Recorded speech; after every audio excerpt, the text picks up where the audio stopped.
E uma das zebras da Copa pode ser a Argentina, eliminada na primeira fase. A Argentina, que depois de uma estreia contra a Islândia por 1-1, enfrentou a Croácia e apresentou... Olha, eu digo que a Argentina da última quinta-feira contra a Croácia foi uma das piores seleções da Copa até aqui em 32 jogos. Tamanha bagunça que foi Croácia 3, Argentina 0, embora até o intervalo fosse 0-0. E aí o nosso querido Willy Caballero começou a dar o ar da sua graça e a fazer brilhar a sua atuação na Copa do Mundo, confirmando a confiança do técnico Jorge Sampaoli no seu brilhante trabalho. Final de contas, a Croácia venceu por 3-0 e a Argentina ainda respira. Basta para isso vencer a Nigéria, o que basta muito entre aspas, né? Porque a Nigéria é um time que há de se respeitar. Está conosco o Thiago Henrique de Moraes, ele que é especialista em futebol argentino, um dos responsáveis pelo site Futebol Portenho, ele que cobriu as eliminatórias 2010 e 2014, a Copa América 2011 e foi responsável pela cobertura da Copa do Mundo 2014. Thiago, mais uma vez um prazer falar com você, muito boa tarde. E as coisas estão piorando cada vez mais pelos lados da Argentina, hein, Thiago? Boa tarde, amigos da Trianon. Meu amigo, a situação está complicada na Argentina. Hoje é o único dia que está um pouco mais descontraído, porque é o aniversário do Messi, né? Mas ainda assim fica toda aquela tensão por conta do vexame, né? Pode-se dizer que a pior atuação da seleção na Argentina, não sei se é a pior, mas uma das piores desses últimos anos aí, de todas as Copas do Mundo, né? Porque a atuação foi... concordo contigo que foi uma das piores atuações em Copas do Mundo, desse Mundial, e se brincar pode ser mesmo a pior seleção, né? Em relação à organização, de fato, tem demonstrado isso. Hoje é aniversário do Messi, de fato eu vi até nas redes sociais da AFA, imagens de comemorações, o Messi assoprando velhinhas. Enfim, mas a situação por lá anda muito crítica, informações de um motim, jogadores querendo aí a troca do Jorge Sampaoli, o presidente da AFA apareceu finalmente e disse que não vai mudar nada, enfim. Dá um resumo pra gente, Thiago, de tudo que aconteceu depois do jogo fatídico contra a Croácia até a situação de momento, como é que estão as coisas pelos lados da Argentina neste momento, depois da derrota vexatória 3-0 frente à Croácia? Vamos lá, coisa pra caramba, vamos ver se eu consigo resumir aqui e ser mais sucinto possível. Logo depois da derrota por 3-0, se fosse 3-1 seria até bom, 3-0 para o baile da Colômbia, da Croácia. Até agora eu estou desnorteado com aquele resultado, é para perceber que estou errando tudo, né? Mas eu também. Começou já a polêmica na coletiva de imprensa, que houve um questionamento, colocaram palavras na boca do Sampaoli, e aí passaram pro Agüero, o Agüero respondeu de uma forma mais direta, se ele está vendo isso, que já estamos perdidos, ele tem que ser desse jeito. Começou a confusão a partir dali. Na coletiva, na zona mista, melhor dizendo. Na madrugada começou a ter o burburinho de que o Boruchaga poderia assumir o time, os jogadores teriam pedido para que o Sampaoli não comandasse a equipe, o Boruchaga fosse assumir. Esse burburinho começou a aumentar dentro dos veículos de comunicação da Argentina, principalmente a TIC Sports, que nas últimas Copas do Mundo, inclusive, cravou as convocações com 2 dias de antecedência. Verdade. Então, os rumores, pode-se dizer que tinha um pouco de verdade, mas com o decorrer do dia, com o decorrer da sexta-feira, as coisas foram se apaziguando, foram melhorando, mas ainda assim o presidente da AFA não falou. Ficou calado. Houve uma matéria do La Nación falando sobre essa situação da seleção argentina, que o Sampaoli não iria sair, que o Boruchaga em nenhum momento chegou a ser questionado, que os jogadores fizeram motim, que houve briga dentro do plantel, que o auxiliar técnico do Sampaoli teria quase entrado no tapa dentro do vestiário. começou a admitir esse monte de burburinhos. Mas no final dessa matéria do La Nación, a demissão do Sampaoli não aconteceu por um motivo monetário, pode-se assim dizer. Colocaram por conveniência, mas querendo ou não é monetário. Porque há uma multa de 20 milhões de dólares em caso de demissão do Sampaoli. Ele tem contrato até 2022. Então, teria que pensar muito nisso e demitir um treinador agora para um jogo de terça-feira, né, na quinta-feira para terça, são 5 dias, 4 dias, se for pensar bem de preparação, porque tem outro dia, o dia seguinte é mais aquele regenerativo, então ficou todo esse burburinho. Era incoerente fazer uma demissão de treinador durante uma Copa do Mundo. A última vez que eu me lembro que aconteceu isso foi com Parreira, com a Arábia Saudita. Sim. Isso, eu não lembro qual foi a Copa agora, mas... 98. 98 na né? França. Foi em 98. Então, é a última vez que eu me lembro de algo tão... A gente está falando da seleção da Arábia. Então, falando que, com todo respeito, não tem nenhum peso em Copas do Mundo. Né? Então, pelo contrário, tem mais goleadas contra do que qualquer outra coisa. A gente está falando da seleção argentina, bicampeã do mundo, atual vice-campeã. Então, é uma crise muito grande que tomou proporções desenfreadas e que parece começar a ter uma apaziguada.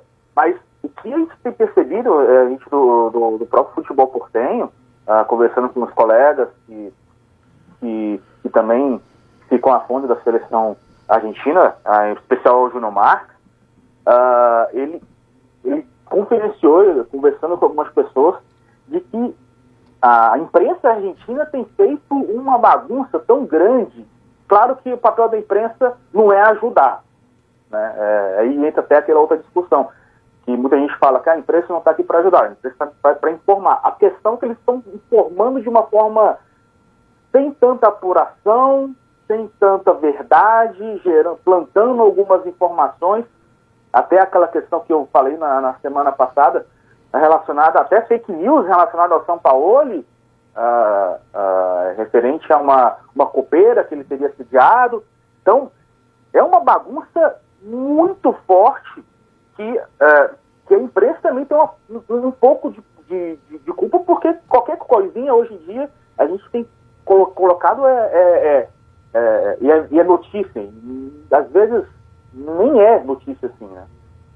E outra coisa também, nesse ponto todo, o Marcelo Tinelli, o irmão do Marcelo Tinelli, que foi presidente de São Lourenço, quase foi presidente da AFA, influente lá, ele é o Faustão do show de dança dos famosos na Argentina. O irmão dele vazou, parece, não sei se foi ele que vazou o vídeo, mas que acabou reverberando para o Agüero e também para o Messi, de que o jogador, o irmão do Tinelli iria levar algumas garotas para algum lugar junto com o Agüero gostou, falou para levar também para um amigo dele, aí mostrou o Messi fez aquele sorriso. Por muito pouco não houve divórcio do Messi. Então, assim, é uma bomba, uma bola de neve que vai aumentando e tem tudo indica que pode causar com essa eliminação na terça-feira, porque por mais que a Argentina e Nigéria em Copas do Mundo, a Argentina tem um amplo favoritismo, tem uma amplia, vem de vitórias, né? Tipo, dos últimos 4 confrontos foram 4 vitórias. Do jeito que a Argentina está jogando, é bem complicado, bem delicado. Bom, tá com a gente aqui o Thiago Henrique de Moraes, ele que é responsável pelo site Futebol Portenho. Alguém pergunta para ele? Eu tenho. Thiago, eu estava até conversando aqui, primeiramente boa tarde, fora do ar, sobre o possível time que se é que vai ser o Sampaoli, mas enfim, que ele vai armar para terça-feira. Como é que você imagina a formação do time? Volta com uma linha com 4, alguns jogadores mais experientes, Banega podendo virar titular. O que você pensa para o jogo de terça? Pelo que eu estava, inclusive, conversando nos bastidores com o pessoal do futebol portenho, da nossa equipe, a expectativa é que volte a linha de 4 na defensiva, com 4-3-3, né? E aí, finalmente, aquela coisa que eu falei no programa anterior, semana passada, de que o Messi tem que jogar pela ponta. Parece que ele vai jogar pela ponta com o Higuaín um pouco mais enfiado, ou seja, já é alguma mudança, né? Entre o Higuaín no lugar do Agüero, e volta o Di Maria pela ponta esquerda, o Messi pela ponta direita, o Di Maria pela ponta esquerda. E aí fica Enzo Pérez, que para mim é uma incoerência muito grande, porque é um jogador que foi convocado por conta do corte do Lanzini, não estava nem entre os convocados e vai se titular pela segunda partida seguida, né? Mascherano e Banega ali no meio, né? O Mascherano fazendo o primeiro volante, o Banega saindo um pouco mais, e o Enzo Pérez também segurando um pouquinho, e o Armani no gol. Acho que era meio que provável que isso fosse acontecer. Amém. Principalmente depois do que aconteceu com o Caballero, né? Mostrou que, por mais que ele tenha feito isso durante todo o jogo, recebido a bola, mas aquele lancezinho ali acabou que tirou todo o critério dele estar jogando.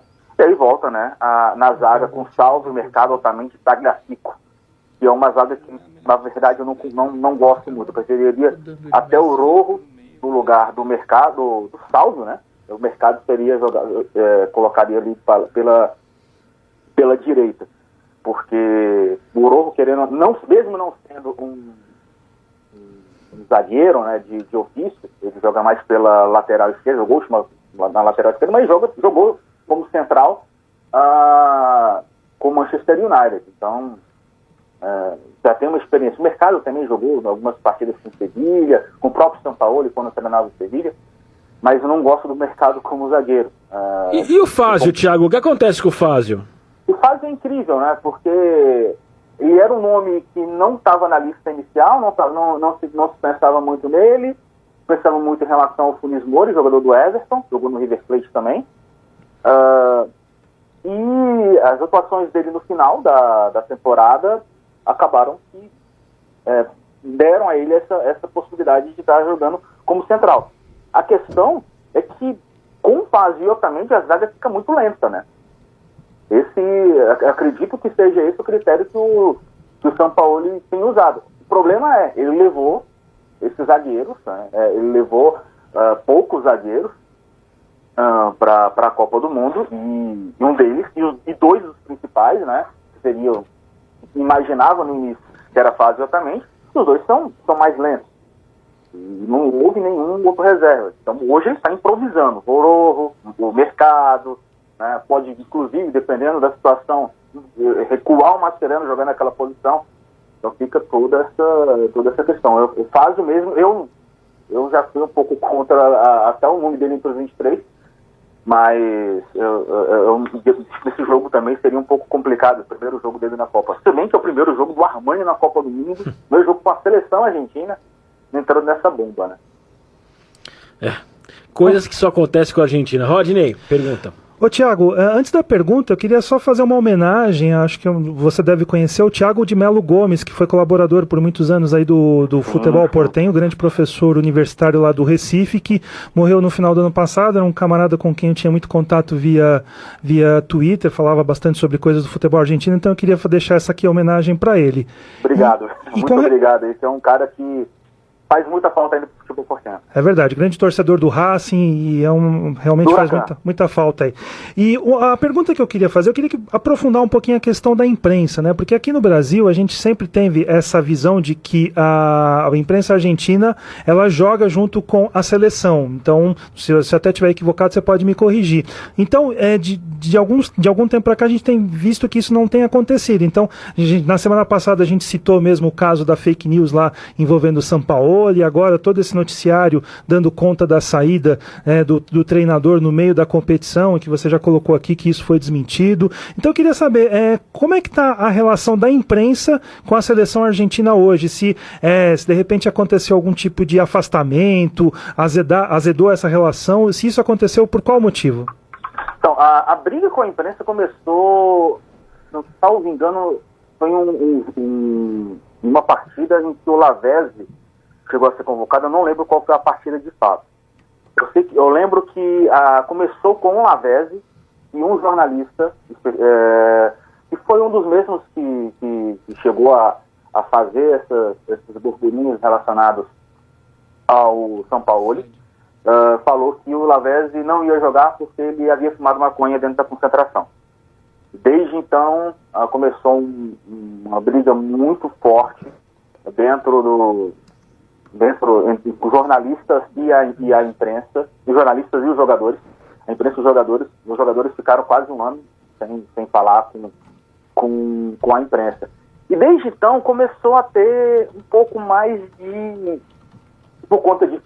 Por eles não estarem falando com ninguém, o jornalista, querendo ou não, já que não está falando, vou tentar dar uma cutucada, procurar um pouco mais.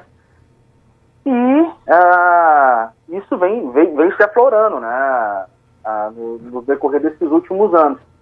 E isso meio que se comprovou, né, recentemente agora, nessa Copa do Mundo. É algo específico de algum veículo, um grupo de veículos? Como é que você enxerga dessa forma? Rodney, foi antes do jogo contra a Colômbia.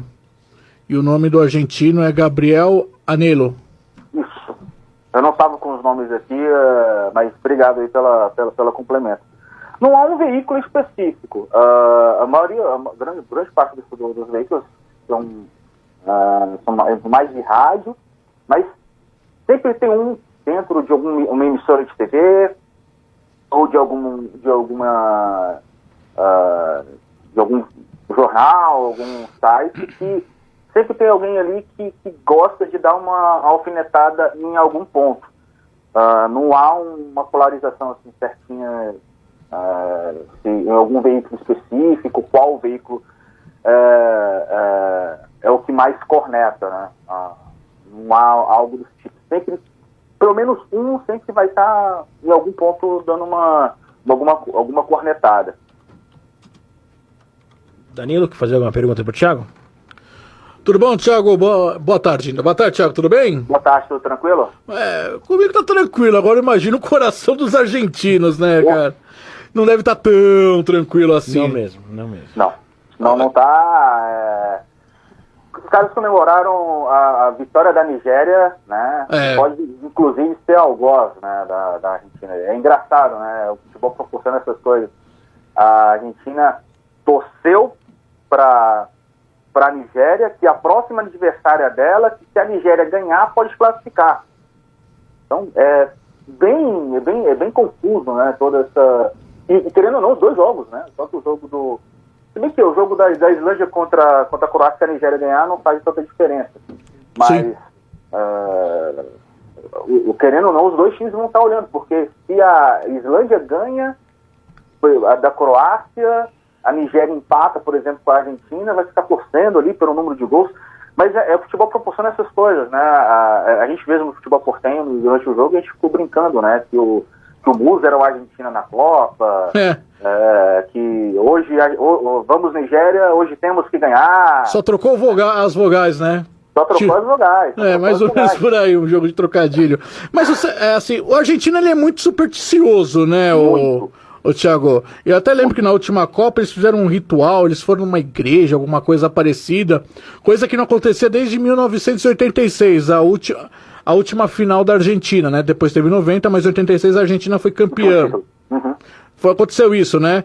Aconteceu, foi em uma cidade perto de... uma cidade ali da região de Mendoza, né? Isso. Os jogadores estavam fazendo... Alguns jogadores estavam fazendo preparação para a Copa do Mundo de 86 ali, e foram para uma igreja, se não me engano, Nossa Senhora de Guadalupe, e fizeram os pedidos e falaram que se fossem campeões iriam estar ali. E em algum momento deu certo, né?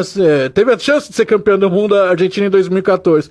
Então, para o torcedor argentino, eu estou aqui olhando, a campanha da Argentina hoje é idêntica à campanha da Argentina de 1990. Inclusive o 10 daquele Mundial estava tendo o mesmo desempenho do 10 de hoje.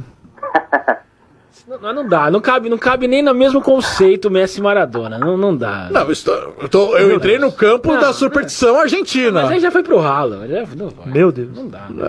Você acha que dá pro 10 da Argentina atual deixar Ele foi apático, né?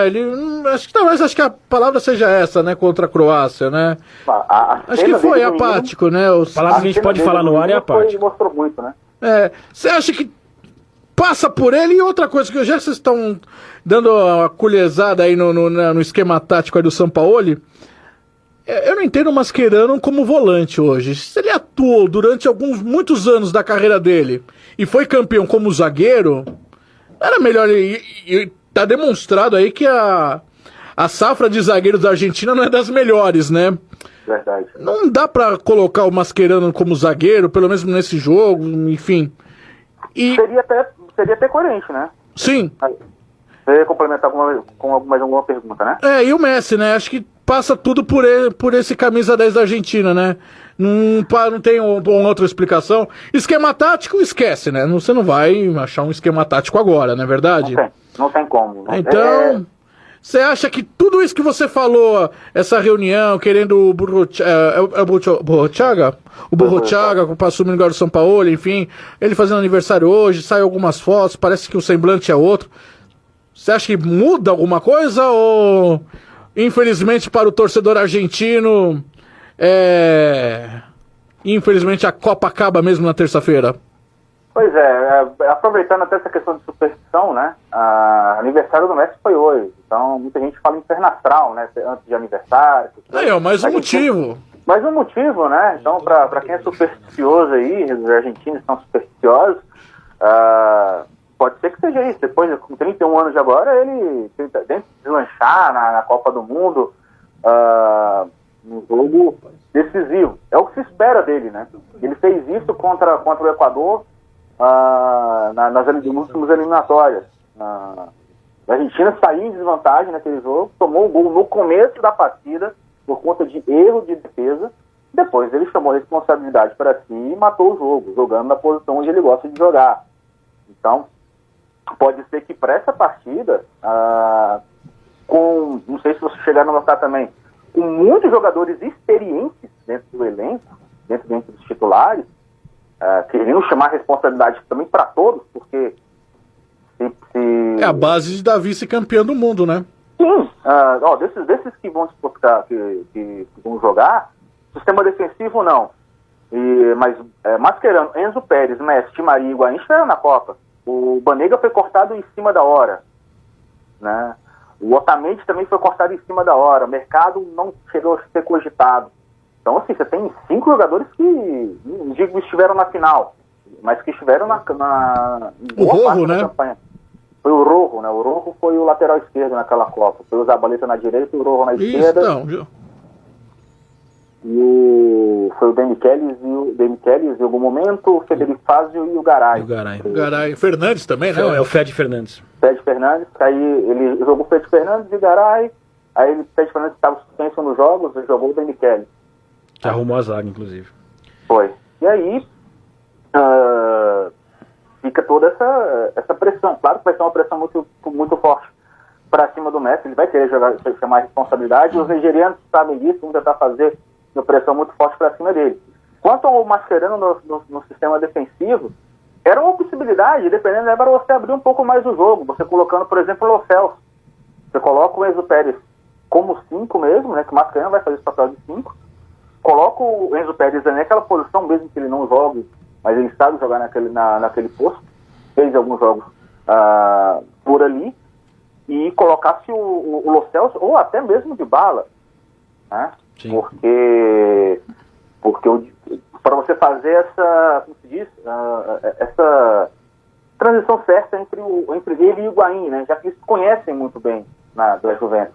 E em nenhum momento foi utilizado o Higuaín. Já foi utilizado no jogo contra a Islândia, mas bem pouco. Mas o Dybala e o Higuaín juntos. Então, poderia ser uma possibilidade. O Dybala, mais uma vez, no banco de reservas, não sendo nem cogitado em entrar entre os titulares. Muita gente no Twitter mesmo, do Futebol por 100, reclama. não acredito que o Dybala não vai jogar, não acredito que o Dybala vai ser reserva. Thiago, e assim, se não acontecer nada, e espero que não aconteça com o Dybala, é o sucessor do Messi, né? Exato. Então não tem explicação. Da seleção argentina. Não tem explicação, não entendo. Ninguém entende, na verdade. Assim, tá machucado, tudo bem, dá pra você relevar, não fez uma boa campanha, a temporada tá voltando de contusão. Ok, dá pra você... Não tem justificativa, ninguém entende. Agora... Há uma justificativa. Isso foi quando ele... Mas aí poderia nem ter sido convocado. Mas foi quando ele chegou... Ele chegou a dar uma entrevista falando que ele e o Messi não se encaixavam, não estavam conseguindo dar jogo, ele e o Messi na mesma posição. Isso soou muito mal na Argentina, né? E depois ele pediu desculpa nessa coletiva, nesse ano mesmo, na própria Copa do Mundo, ele deu uma coletiva, falou que dá para jogar junto, sim, né? Mudou todo o discurso dele, mas pode ser que seja um pouco disso também, né? E nos treinamentos não tem encaixado, ainda mais nos treinamentos que o São Paulo tem feito, no esquema que ele tem proposto, né? Acho que em nenhum momento ele testou, por exemplo, o Messi na ponta e o Dybala um pouco mais centralizado, que é o que eu vejo que pode fluir um pouco mais. Eu também acho, mas enfim, vamos ver o que acontece em Argentina e Nigéria, que o Sampaoli tem um momento ali de rara iluminação, coisa que ele não teve ainda no comando da Argentina, e quem sabe carrega a Argentina para a próxima fase. Para isso a Argentina precisa vencer a Nigéria, que é um dos adversários que a Argentina mais enfrentou em Copas do Mundo, conhece muito bem, mas o último amistoso a Argentina acabou não levando a melhor. Thiago... na Rússia, inclusive. Oi? O jogo foi na Rússia. Foi na Rússia. Foi na Rússia. Thiago, para quem não conhece futebol portenho, qual que é o site? Deixa aí o endereço para o nosso público ouvinte. Pode acessar aí o www.futebolportenho.com.br e lá no Twitter também, @futebolportenho, para acompanhar, no Twitter principalmente, para acompanhar os tempos reais aí das partidas, com um pouco mais de reverência também, de drama, né? Porque querendo ou não, tá complicado acompanhar a seleção argentina sem o draminha. Tá impossível. Tudo bem que a gente não gosta de drama, mas não precisava tanto. Thiago, muito obrigado mais uma vez pela sua participação. Espero que, quem sabe, semana que vem a gente volte a falar da Argentina nas oitavas de final, tá bom, meu querido? Beleza. Possivelmente, se for no sábado, a gente já vai estar falando já do jogo da Argentina, que o jogo da Argentina no sábado deve ser às 11 da manhã, né? Sim. Se a Argentina passar, de fato vai ser às 11 horas da manhã, vai ser o primeiro jogo das oitavas de final, possivelmente contra a França ou Dinamarca. Só isso. Né? E aí a gente vai falar dependendo até mesmo de uma classificação para as quartas ou a eliminação precoce, ou na primeira fase ou nas oitavas de final. Perfeito, Thiago, um forte abraço. Se for a Argentina classificar mesmo, certamente não estarei aqui no dia do jogo, porque eu não tenho condições para isso, mas ficarei na torcida e na audiência. Forte abraço, Thiago. Muito obrigado, estou sempre à disposição.